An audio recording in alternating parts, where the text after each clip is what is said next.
Warren Moon is a Hall of Fame quarterback, and of course, love his knowledge about this great game. So, Warren, welcome to the show. It's Nick and Cecil here on The Fan. Let's talk about Tom Brady going to the Buccaneers. How do you like the fit? How do you like, him leaving New England? What were your thoughts when Brady signed on the dotted line with Tampa Bay?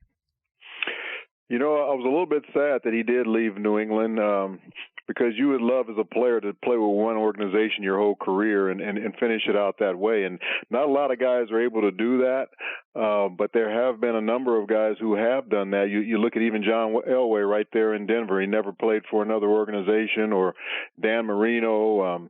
There's been other quarterbacks that played in one place and other players as well, but you would have loved to have seen Tom Brady because of all the success he had in New England, all the championships, all the individual accolades, and a 20-year career. You would hope that he could finish it out there, but I guess it wasn't meant to be, and he wanted to move on and try something new. And I don't know if Coach Bill Belichick felt the same way about keeping him there either. So it's too bad he had to move on, but at least he found a fit that I think will be good for him, because Tampa Bay is a good young football team. They're really good on defense.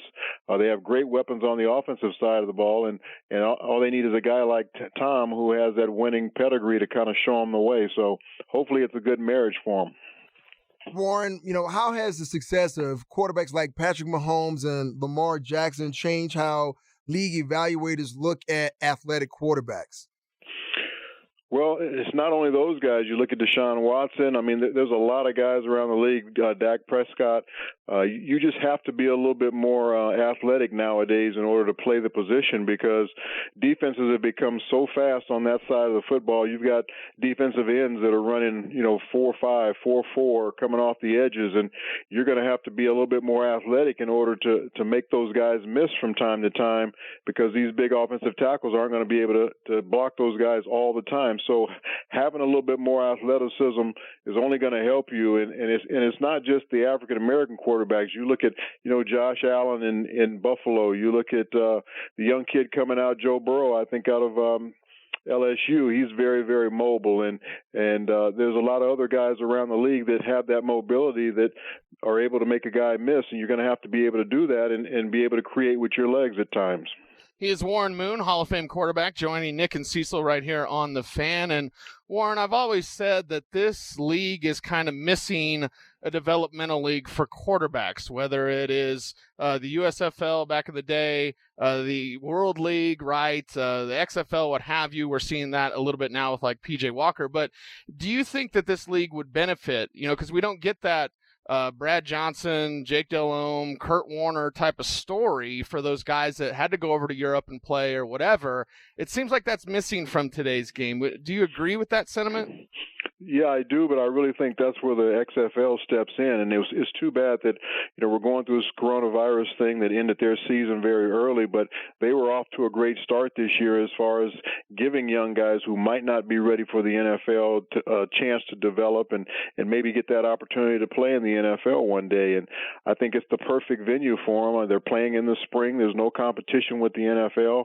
They have really good coaching staffs in place, good venues in place, and they have a good TV contract, so it's a healthy league financially. So there's a lot of good things going that way for that league to be successful, and hopefully with the league having to end a little bit early this year, hopefully that doesn't deter them from starting again next year, and again giving a bunch of other guys a chance to develop and become NFL players one day. We have Drew Lock here. He's going into his second year, but it'll be his first full year as a starter, and he's now working on his second offensive coordinator. Playing the game as a young quarterback is already difficult. How difficult can it be for a young quarterback now having to work through his second offensive coordinator? Yeah, that makes it tough on a young quarterback, because one thing they need is consistency and continuity, and the more they can learn that playbook and then the next year come back and be able to learn that same playbook and just master it a little bit more each year, it's only going to make them a better player. I mean, you can look at a Tom Brady where that offense was basically developed for him, and he just grew within that same system the whole time he was in New England. Or you look at John Elway when he was there, or you look at Dan Marino in Miami. Those guys had a chance to be in one system their whole career, or Joe Montana, and you saw the success they had because they were able to master that system and know all the intricacies of that system, and at one point be able to teach it to the other players. So having that same consistency for a young quarterback is only going to help his development happen a little bit faster. He is Warren Moon, Hall of Fame quarterback, joining Nick and Cecil here on The Fan. And Warren, I got to have you be the mediator here, because Nick and I going round and round about Drew Lock having someone behind him to push him for the starting job. And Nick says that they need someone who can push him for the job and push him to be better. I say, if you need a guy to push you to be great in the pros, you got the wrong guy. So you are the Hall of Fame quarterback. You have all the credentials in the world. Where do you come down on that argument of did you ever need anyone behind you to push you? No, I really didn't, and I think at that position, that's not a position you want to put up for competition, because if you don't feel like you have the guy, if you feel like you have somebody that you have to bring in to compete with them, that means you don't feel like you have the guy for that position. So if you feel like you have the guy for that position that's going to take on all attributes of what a leader is going to be on your team, the work ethic and everything that goes into it, and other guys are going to follow him, then you shouldn't have to have competition. I think in Drew's case, he needs a veteran behind him, which I think they just signed, that'll help him as he matures along the way, and it has somebody that's like a sounding board that he can talk to and kind of learn from, and that's what he needs. And he also needs a good team around him. Young quarterbacks need more weapons around them, so they don't have to feel like the weight of the world is on their shoulders and they have to do it all. And you look at the young quarterbacks that have come into this league and had success right away, whether it's Russell Wilson or Ben Roethlisberger or guys like that. They had a great defense around them. They had a great running game that took a lot of pressure off of them. So if they can build that around Drew and just let him slowly develop and not have to be the guy to carry them each and every week, I think he'll have much better success early in his career. One thing is said about former players or players in general is that, we don't have the ability to prepare ourselves for life after football. You and some other athletes have done a great job of doing just that. I want you to speak to, some of these athletes now and how that they can prepare themselves for life after football like you've done yourself. Yeah, that's something you just have to be conscious of. And I think going into the league, that's something that was taught to me by my agent, Lee Steinberg, that you should use football as just a stepping stone for the rest of your life. Because even if you're able to have a 10-year career, that's retiring at 32 years old, 33 years old.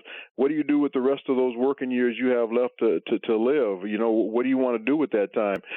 Nowadays, guys are making so much money, they have a chance to put away some money, and they don't have to make that decision right away. But, what I did when I was playing, I just tried a lot of different things that I thought I might want to do when I was done playing. I got into media. I did some commercial real estate.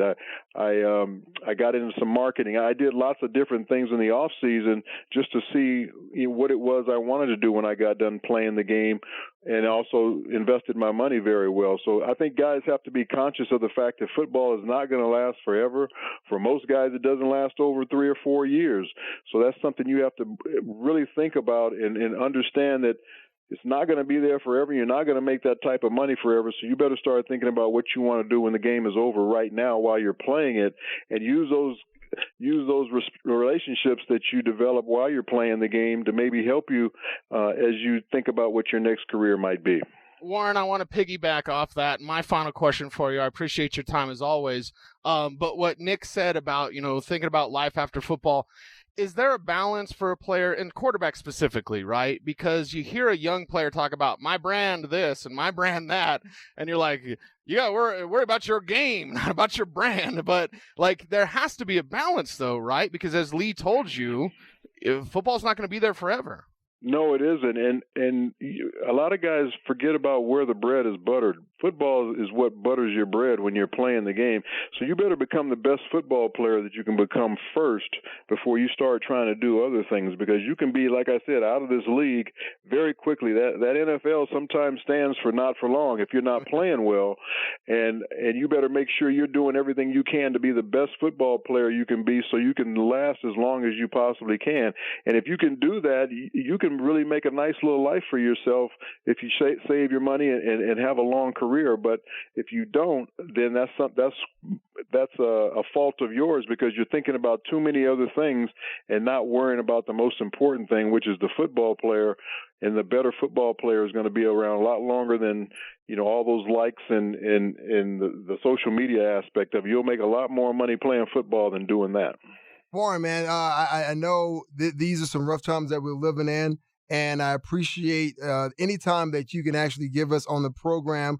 So I wish nothing but love and safety for you and your family moving forward. And as we move down the line with the season, maybe we can have you back on. Yeah, I'd love to do that. The great thing about sports is it's always been like a distraction or entertainment for us when we're going through tough times. But what this virus has done is kind of taken sports away from us, and that really makes it tough on everybody to have something to go to as far as going to the movies or going to a concert or going to a football game or baseball game or whatever it might be. So hopefully people will use this time to really try and better themselves, maybe take up a hobby or read a book, or maybe try and reinvent themselves during this time they have all this time on their hands, or just become much closer to their family. But the main thing they want to do is practice that social distancing, make sure they're washing their hands and doing all the things that the medical experts tell them to do, so we can get through this thing and get back to our normal lives. He's Warren Moon, Hall of Fame quarterback. Warren, we certainly appreciate your time again, and thank you very much for joining the show. All right, guys. Thanks a lot for having me. Take care. Appreciate it.